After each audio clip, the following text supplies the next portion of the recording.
How would you answer this question? Which Trump would you rather hear from?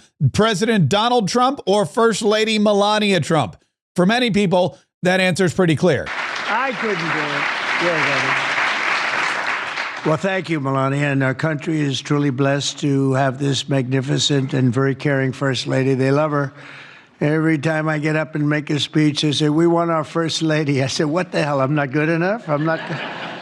But thank you very much. Great job. And it's great the work you do. That was President Donald Trump speaking at a signing for a new foster care initiative to modernize foster care facilities around the country, a pet project of his wife, the First Lady of the United States, Melania Trump, who many people prefer to hear from than President Donald Trump. I don't think that shocks anybody. I know I enjoy a good speech from the First Lady, and I don't think we get enough of them. President Donald Trump was making the rounds yesterday after opening up the government. He was in the Oval Office, meeting with executives. He was at the White House signing an executive order for his wife's charity projects. And of course, he was on the news trying to do everything he can to make America great again. Vice President J.D. Vance also sat down with the media. He was on the Sean Hannity show. Vice President J.D. Vance said to Sean Hannity some very interesting things about the shutdown and about the Democrats. But first, J.D. Vance told Sean Hannity what he admires most about the President of the United States. And it may shock you. What have you learned from President Trump? I mean, he is a force of nature. He is. I've known him 30 years. What have you learned from him? You know, a few things. Number one, the president is amazing at compartmentalizing things. When something is going on, there's always a crisis. The very best day in the West Wing, there's at least one crisis somewhere in the world that somebody's putting at your desk. The president has an incredible ability to sort of say, okay, focus on that for 15 minutes and then go and focus on something totally different for 15 minutes. That's not naturally how I am. If something bad is going on, I tend to want to think about that thing and solve that problem before I go on to something else. The president is incredible at that compartmentalization. I think that's one of the reasons why he can handle 10 different problems at once, is because he's able to troubleshoot and then move on to the next thing, troubleshoot and move on to the next thing. The second thing that I've learned from the president, Sean, and I've tried to absorb it as much as I can, and I think some of this is just who he is and his natural instincts, is he has better instincts about human beings than anybody that I've ever met. Better instincts about human beings, meaning he can smell a rat from a mile away, meaning he can look at you and decide right off the bat, okay, I like this person, or okay, I don't like this person at all. And as far as compartmentalization, I would imagine that when you are facing multiple lawsuits and multiple indictments for multiple crimes that you didn't commit in multiple jurisdictions, yeah, I would imagine you have to compartmentalize, especially when you're doing it all especially when you're doing it all while at the same time running a billion-dollar empire and, oh yes, running for president of the United States. That seems to be a skill that one would learn doing all of those things. Something else that I thought was really interesting with this interview that Sean Hannity did with VP J.D. Vance is that J.D. Vance let it slip. Or I guess didn't let it slip. He was more than happy to explain it. J.D. Vance told Sean Hannity that the Democrats all along wanted to shut down the government, and they were constantly having conversations. Open up the government. And they were constantly having conversations with Democrats about reopening the government. But the far left wing of the party had them all running scared. Did you have conversations with them?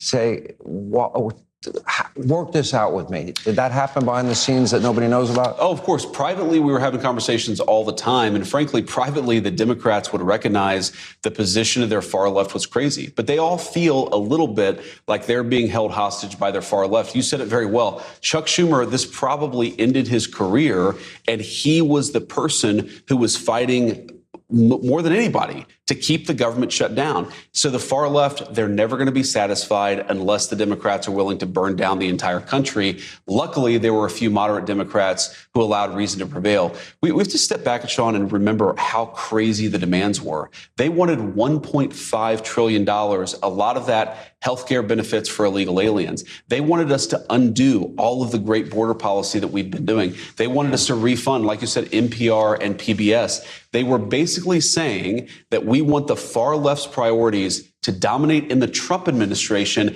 And unless that happens, we're going to set the entire country on fire. A really disgraceful moment for the far left of the Democrats. And frankly, a very revealing moment for the American people, because what were they asking, Sean? They weren't saying that we want to do great things for the American people. They weren't talking about jobs. They weren't talking about health care. They were talking about give us $1.5 trillion for health care benefits for illegal aliens. And that was exactly what they wanted. They wanted the Democrat initiative, the far left initiative, to be the pinnacle of the Trump administration after President Donald Trump signed the one big beautiful bill and took everything away from them.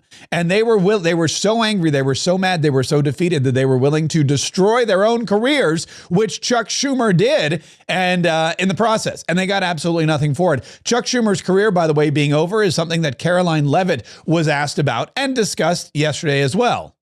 Well, the president just dealt with Chuck Schumer, and President Trump and Republicans shellacked Chuck Schumer and the entire Democrat Party. After 43 days of Chuck standing out there trying to bravely hold the country hostage and inflict massive pain on the American public, Chuck got absolutely nothing. And now the knives are out for him. As you can see, Jesse, as you just perfectly laid out in your monologue, the Democrat Party is in complete disarray. And the truth is they have been for 10 years since President Trump came on the political scene. They don't stand for anything good. They just stand for Donald Trump is bad. That's the only thing that unifies their party. And now you see how far they are moving to the left. They ran Senator Gillibrand and Senator Manchin out of town. Now they're running Chucky Schumer out of town. It's too bad he turned into a Palestinian. He did it for nothing, like President Trump says, because his own party is turning against him. And the Democrat Party is truly becoming a full-blown communist party. Well, I really don't think we use the word shellacked enough in daily. I'm going to start using the word shellacked more and more, because every single day the Democrats are getting shellacked by Donald Trump and the Republicans in the White House. And it really is a very descriptive for shellacking. Really is something that is truly descriptive of what's going on with the Democrat Party, because they fought and they fought and they fought and they kept the government closed and they hurt so many Americans, and they did it for absolutely nothing, which J.D. Vance told Sean Hannity. Yeah, there was absolutely 0 point to all of this. Government is open. That's right. Okay, longest shutdown in history. Can you tell me what the point of all that was? I wish that I knew, Sean, because here's what the Democrats actually accomplished. They caused a lot of stress for our troops. They made our air traffic controllers not get paid. They caused a lot of flight cancellations. They had a lot of people thinking they weren't going to get their food benefits, all for literally nothing, Sean, because we could have struck this exact deal 45 days ago. In fact, we met with Hakeem Jeffries and Chuck Schumer and said, we will pass this exact deal. They said no. They put the American people through a ton of pain and suffering for nothing. And we knew this was going to happen, Sean. We knew the President of the United States said every single day, eventually the Democrats are going to realize this is an absurd position. We've got to reopen the government. And that's what they did. Yeah, that is, again, goes back to Donald Trump's ability to really understand human nature and mankind, and really pinpoint people's objectives, their motives, and how they're going to react to certain situations. When you put pressure on somebody, they're going to react. Either they're going to withstand it or they're going to crumble. And Donald Trump knew the Democrats were going to crumble. But there was a lot of unnecessary pressure. There was a lot of unnecessary stress. There was a lot of financial burden that the American people had to pose. And there was a lot of lost wages and money and investments. Airlines lost hundreds of billions of dollars because of canceled flights and delays and whatnot. And TSA workers worked through the whole thing, which, by the way, many of those TSA workers are going to get reciprocity from the United States government. They're going to get a bonus check of $10,000. Kristi Noem had a major announcement for TSA workers who were selfless enough to work without money through the Democrat shutdown. Today, we are announcing that we are going to be handing out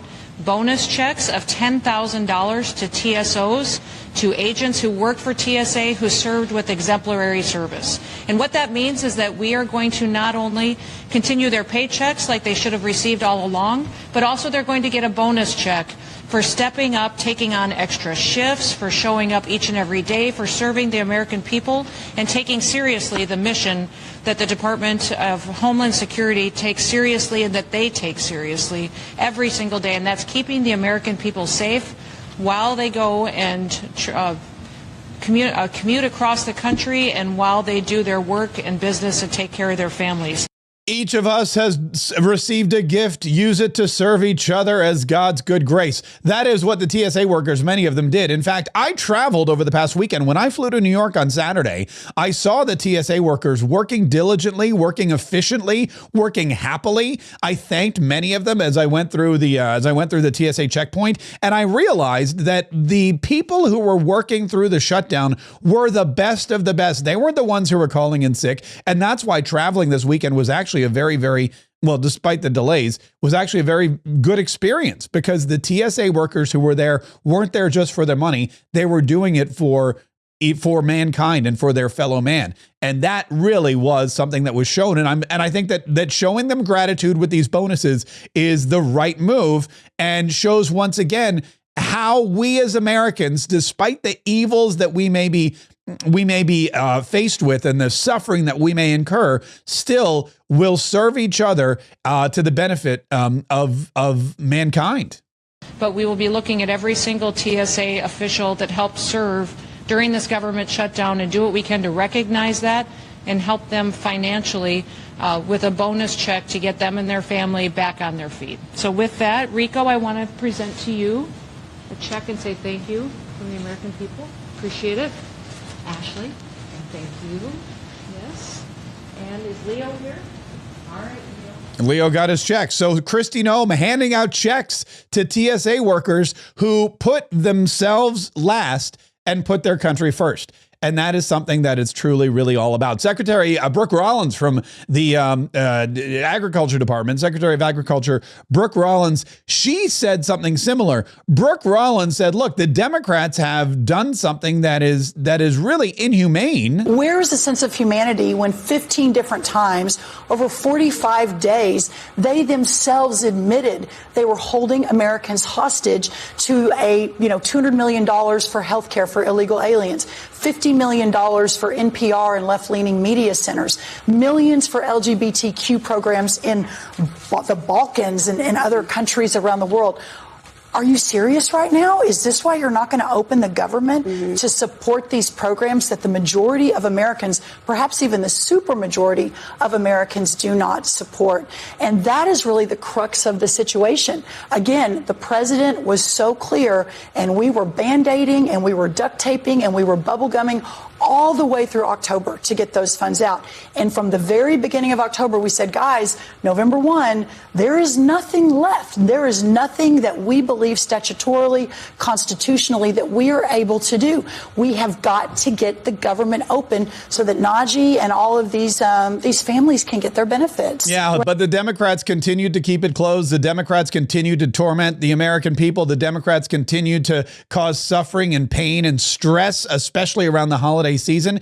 And the Democrats, not only do they do that, but they continue to attack their political adversaries and opponents, mostly the Republicans, Donald Trump, and anyone in his cabinet. Alina Habba was attacked by a man who is now on the run. I think they're still searching for him. The New Jersey U.S. Attorney Alina Habba confronted by violent lunatic who allegedly vandalized her office.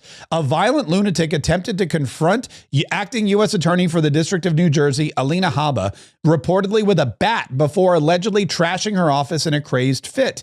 And the Department of Justice is on the hunt for the unhinged suspect. U.S. Attorney General Pam Bondi said the terrifying incident unfolded Wednesday night and vowed that the deranged suspect will be brought to justice. In fact, we have her saying exactly that. What we can say is we are finding these people, we are arresting them, and we are charging them. They will go to prison for as long as we can send them. We know who did this to Alina Habba. I saw the video. It's chilling. This guy had a full-size baseball bat pacing like a caged animal in front of her office. Then ultimately he gets up to her office without the bat, but manages to tear apart the front office.